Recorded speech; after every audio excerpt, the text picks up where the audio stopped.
जलापूर्ति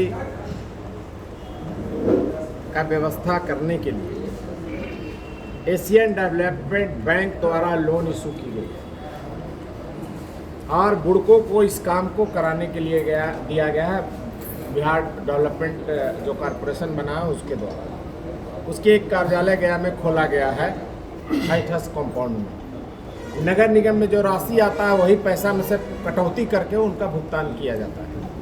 और यह ऐसा कार्यालय है गया में जहां लगभग 400 समथिंग करोड़ का काम जलापूर्ति का चल रहा है, लेकिन इसके कार्यपालक अभियंता महीनों दिन से हम लोग का फ़ोन तक नहीं उठाते हैं, गया भी नहीं आते हैं। अब सोचिए कि स्पॉट पर काम कौन देख रहा होगा, नंबर 1। नंबर 2, जब कभी भी उनको हम लोग कोशिश करते हैं कि अनियमित काम हो रहा है, कुछ भी जानकारी देना चाहते हैं, तो ना वो बैठक में आते हैं नगर आयुक्त के बुलाने पर, ना कुछ करते हैं, बल्कि वो अखबार में बयान जारी किए हैं कि मेयर डिप्टी मेयर इसमें कोई हस्तक्षेप की बात नहीं है और नगर निगम से हमारा कोई मतलब नहीं है। क्या नगर निगम की जनता के लिए काम हो रहा है या नहीं?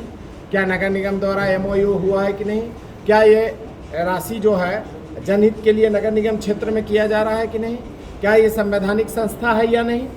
ये सारा को दरकिनार करके एक टीम बना करके वहाँ के कोकस लोग, उसमें कुछ अंदर और ऊपर के लोग इन्वॉल्व हैं, कुछ लोकल उनको प्रोटेक्शन मिला हुआ है और रैमकी और श्रीराम इपिक दोनों क्रमशः 400 करोड़ का टेंडर ले लिए हैं। अब लाख समीक्षा करने के बाद, हजारों बार दौड़ने के बाद वहाँ पर कोई फलाफल सुनने वाला नहीं है। समूचा शहर का रोड कटिंग कर दिया गया है, रोड कटिंग करके 1 सप्ताह के अंदर उसको ढाल देना है। लाख प्रयास के बाद कितनों मीटिंग, चिट्ठी, समीक्षा, बैठक, स्पॉट वेरिफिकेशन, कोई फर्क नहीं पड़ने वाला है। इनके क्षमता और अर्हता को देखते हुए SBD और 3 ईयर का टर्नओवर के आधार पर इनको टेंडर दिया गया। ये छोटे छोटे गया के मोहल्ला वासियों को टेंडर इन्होंने बेच दिया, यानी 100 रुपये में ठिका लिया, 10 रुपये बंदरवाट में दिए, 15 रुपया खुद रख लिए और बाकी पैसा निकाल के सरकारी बंदरवाट राशि का जनता का करके और इन्होंने काम सब बेच दिया। ठीक है, बेच दिया। सालों से इनको समझा रहे हैं इस नाते कि गया में काम किसी तरह से हो जाए, काम बाधित न हो, बड़ा योजना है। हम लोग लाज शर्म से चुप रहे, समझाते रहे। जब ये देख लिए कि जहाँ 3 फीट, 6 फीट, 5 फीट काटिंग करना है पाइप का, वहाँ पर 2 फीट में, 1.5 फीट में जल्दी जल्दी उसको कट के मिट्टी से भर दे रहा है। अब जब प्रेशर उसमें खुलेगा किसी दिन तो सब पाइप बाहर आ जाएगा, उस पर वजन ही नहीं होगा चापने का, वो सॉलिड जाएगा ही नहीं। और अनमैच्योर्ड, अनटेक्निकल लोगों द्वारा पाइप बिछाने से क्या है कि इतना ही लीकेज रहेगा कि कभी घर में पानी ही नहीं जाना 406 किलोमीटर पूरे शहर में। जब आँख से देखते देखते और कहते कहते परेशान हो गया। अंत तब हो गया जब हम लोग बागेश्वरी, बैरागी, मुरली, आसपास के लोग, आपका रमना बोले कि एक छोटा छोटा प्रॉब्लम है, इसको इसी तरह से कनेक्टेड करके और जो आप पाइप लगाए हैं नदी में, इसको कनेक्ट करके चालू कर दिया। हम लोग से ले जा करके उद्घाटन भी करवा दिया फॉल्स, और वीडियो और कैमरा में कसते चलते हैं कि हम 3 दिन में कर देंगे, 6 दिन में कर देंगे। बहुत प्रयास किए, बहुत रिक्वेस्ट किए, हर तरह से संभव प्रयास किए, लेकिन ये आदमी आज रोड पर डब्बा पिटा रहा है, नहीं किया। अब वो क्यों नहीं चालू कर पा रहा है? अंदरूनी मामला यह है कि बोरिंग भी फेल्योर है, नकली पाइप का कनेक्शन जो जाल बिछाया गया उसमें पानी ही नहीं आ रहा है। जब 10, 20, 100 फीट में पानी में नहीं फेंक पा रहा है, इसका मतलब ये साहब का क्या हाल होगा? आगामी बरसों बरस का योजना है और इन कारणों से नगर निगम को कही जा रही है, चिट्ठी निकला हुआ है कि आप पानी में कुछ भी खर्च ना करें। तो ये जनता बचेगा कैसे? नगर निगम से काम ही नहीं होने देंगे। और जनता ये समझ रही है कि नगर निगम काम नहीं कर रहा और उसका ये गलती है। और हमारे यहाँ चिट्ठी है कि इसका रख रखाव, मोटर पंप सब इत्यादि ये करेंगे, ये सारा काम जो है सो ये करेंगे और उसका नया निर्माण भी ये करेंगे, नगर निगम से नहीं होना है। लेकिन यह भी घुमा किया जा रहा है नगर निगम से दोहन। जब आपको करोड़ रुपया मिल रहा है रख रखाव के लिए, तो आदमी कहाँ है? नगर निगम से वेतन ले रहे हैं सारे ऑपरेटर का, सब मिस्त्री का भुगतान नगर निगम से हो रहा है। चापाकल जलापूर्ति व्यवस्था में, प्याऊ जलापूर्ति व्यवस्था में, उस सारा का मेंटेनेंस का पैसा नगर निगम से दी जा रही है। तो ये ठेकेदार है कौन? वन प्रोटेक्शन दे रखा है, इस पर कार्रवाई क्यों नहीं हो रही है? तो जब अंततः थक गए तो हम लोग बोर्ड में रेगुलेशन, हंगामा। हम जनता के जनप्रतिनिधि हैं। अगर सब लोग एमपी साहब, एमएलए साहब, सभी लोगों से यह अनुरोध करते हैं कि कल सब हम पार्षद और इतना ही हम लोग प्लान बनाएं, लेकिन जब हम लोग चलेंगे तो हो सकता है शहर से जनता टूटे, उसकी जवाबदेही हम लोगों को नहीं। आज 4 दिन 5 दिन से आमरण अनशन चल रहा है, भूख हड़ताल चल रहा है, रोड जाम किया जा रहा है। हम लोगों ने नहीं कहा, हम लोग को कोई मतलब उससे नहीं, लेकिन जनता जब तकलीफ में आएगी तो अपनी पीड़ा सुनाएगी, और उस पीड़ा जल ही जीवन है। बाथरूम जाना, नहाना, खाना, ये कोरोना महामारी में हाथ धोना सब उनमें से पूछ लेगा, तो ये बहुत ही जरूरी है और एसेंशियल इसको मानते हुए जलापूर्ति को कल हम सब मेयर, डिप्टी मेयर, पार्षद, यहाँ के लोग, पूर्व पार्षद, समर्थक, उनके प्रतिनिधि पूरी गाइडलाइन के सिस्टम के अनुसार कुछ करेंगे। आप कलेक्ट्रेट का घेराव करें। अब आइए कि डीएम का घेराव करने का क्या मतलब है? डायरेक्ट वे में उनका तो कुछ बुड़को से है नहीं। बुड़को के एमडी हैं, बुड़को के बिंग है, बुड़को के एसी चीफ इंजीनियर है, बुड़को के एग्जीक्यूटिव हैं, बुड़को के लोग हैं। तो जिला पदाधिकारी कलेक्टर संभालता होते हैं। कोई भी मेमोरेंडम देना उनको है, हम उनके पास लिखित रूप से देंगे कि नगर निगम का समूचा रोड काट के फेंका जा रहा है, ऐसा करने वाले के पीछे FIR कराइए, उस पर क्रिमिनल केस करवाया जाए। नगर आयुक्त के कई बार रेगुलेशन लिए हैं, छोटे पायदान पर रहने के कारण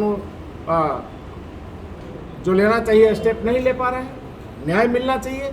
साथ ही साथ हमको ये कहना है कि आप जो है सो जिला पदाधिकारी के स्तर से हमको वो जितना रोड काटा है उसको बनवा दिया जाए। उच्च स्तरीय बैठक करवाइए, आप सबसे पहल करके कोऑर्डिनेट करवा दीजिए। उसमें आप बुड़को के लोग को बुलाइए, हम लोग को बुलाइए और उसके पदाधिकारी को। और ये 2 आदमी घूमते चलता है कि हम रैमकी के हैं, हम फलाने का हैं, उसका ठेकेदार कौन है? ये तो आना चाहिए सामने। 500 करोड़ का ठेका लेगा और ठेकेदार रहेगा ही नहीं, है कौन कौन है व्यक्ति? यहाँ आना चाहिए। उनको उच्च स्तरीय बैठक हो और जितनी भी कुरीतियाँ और गलत काम किए जा रहे हैं और बेच दिए गए हैं, जो काम को बंदरवाट किया जा रहा है, घोटाला किया जा रहा है, उस पर तत्काल डीएम साहब को हम लोग, वो जिला के पदाधिकारी अंकुश लगावें। यही चलते हम उन पर कल ये करने जा रहे हैं ताकि लोगों को पानी मिल सके। कोई राजनीति पर आधारित बात ये नहीं है, किसी दल से हम लोग जुड़े हुए अभी तक कोई उसका फिगर और बैनर और पोस्टर नहीं है। कोई गुड्डी छाप, कोई पतंग छाप, कोई ताला छाप से है। आम जनता को पानी मिले और उचित न्यायिक ढंग से जैसे ठिका हुआ उस तरह से काम हो। और काम होना था 2019 में, अभी 2021 तक टंकी का कामों शुरू नहीं हुआ है, तो पानी कहाँ से हुआ?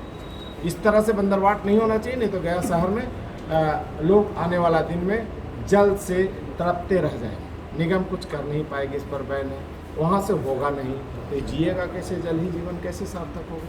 इसीलिए हम लोग कल ये प्रोग्राम रखें। सर, कोविड-19 को लेकर प्रशासन सख्त है, कल का धरना क्या हो पाएगा? जो सख्ती दिखा रहे हैं, मिलती है तो क्या चीज़ का इन्फॉर्मेशन कोविड? हम लोग कोई राजनीति कार्य नहीं करने जा रहे हैं। एसेंशियल है जलापूर्ति लॉकडाउन में, और उसका मांग अगर रोड पर नहीं है तो जिला पदाधिकारी से लेकर प्रशासन से लेकर सरकार तक को ये जानकारी है। हम लोग राजनीति पर आधारित काम नहीं करने जा रहे हैं, कोई लेना देना दूर दूर तक नहीं है। वो बुड़को के लोग को उच्च स्तरीय बैठक हो, चिट्ठी लिखते रह गए, प्रोसीडिंग लिखते रह गए, अखबार में छपते रह गया, कोई न्याय आज तक हम लोग को नहीं मिला। तो जिला पदाधिकारी और SDO को पार्षद लोगों ने लिख के दिया, कल रेगुलेशन हुआ, वो भी आज अखबार में छपा हुआ है, सभी अखबारों में छपा हुआ। और निगम बोर्ड एक संवैधानिक संस्था है, स्थानीय सरकार है, और उसने निर्णय लिया है। अगर विधानसभा से निर्णय हुआ कि ऐसा करना है, शराब के लिए पूरे रोड पर यह करिए, चुनाव आयोग स्वतंत्र एक संस्था है, वो अगर करती है कि चुनाव होगा तो होगा। इसलिए निगम बोर्ड संवैधानिक रूप से जो निर्णय लिया है आम जनता के हित के लिए, जलापूर्ति के लिए, उसकी बात रखी जा रही है। जिनको जल नहीं मिल रहा है वह धरना पर नहीं बैठे हुए हैं, क्यों नहीं कार्रवाई हो रही है? पानी बिना कोई बच पाएगा? कोरोना से तो उम्मीद है रेशियो कि 100 में 90 और 95 और 93 भाग से बच के चले आ रहे हैं, लेकिन जिसको जल नहीं मिलेगा वो आदमी कै दिन बचेगा? कितने आदमी त्राहिमाम में बाल की चांदी उड़ जा रहा है, बच्चे प्यासे तरास रहे हैं, नहाना मुश्किल है, हाथ धोना मुश्किल है, बाथरूम जाना मुश्किल है। इसके लिए अगर बात करें तो ये अन्यायपूर्ण क्या है? उसमें क्या करना चाहिए? हम लोग अल्टीमेटम भी दिए हैं, तो वरीय पदाधिकारी क्या करना चाहिए? उनको बुला करके और उससे संबंधित लोगों को बैठक अभी तक करा देना चाहिए। यही इतना तो मांग है। ना हम प्रशासन से लड़ने जा रहे हैं, ना हमको शासन से कोई लड़ाई है, ना हम सरकार से लड़ने जा रहे हैं। सीधा ये बुड़को जो एक संस्था बनाई गई है उसके लोग को बुलाया जाए कलेक्ट्रेट में, उसके ठेकेदार जो अवैध काम कर रहे हैं उसको कार्रवाई किया जाए, जांच किया जाए और ये पैसा रुपया बंदरवाट को रोका जाए। अगर ये बात डीएम के यहाँ हम लोग परसों भी कहने गए थे, लेकिन उनकी मीटिंग चल रही थी, हमसे मुलाकात नहीं हो पाई और यहाँ कोई सुनने वाला और उसको देखने वाला है नहीं। जो मंत्री जी है यहाँ का, उनको नहीं कर्तव्य है, ये बात मालूम नहीं है रोज दिन का, रोज डब्बा पिटा रहा है, उनका क्षेत्र है, नहीं मालूम है। सच बोलना गुनाह है तो समझिए हम बगावत है। एमपी साहब का दायित्व नहीं है, वो शासन प्रशासन से बात करके बुड़कों से एक निराकरण नहीं कर सकते हैं। मैं मोबाइल दिखाता हूँ आपका, मेरा मोबाइल देख लीजिए, मैं 10 बार बुड़कों के इंजीनियर और इनको फ़ोन किया हूँ एमडी साहब को, ना कभी ये लोग कॉल उठाते हैं, ना ये कभी व्हाट्सएप का मैसेज, इतना गंभीर बातें देता हूँ वो दिखाते हैं। अब गया शहर की स्थिति देखिए,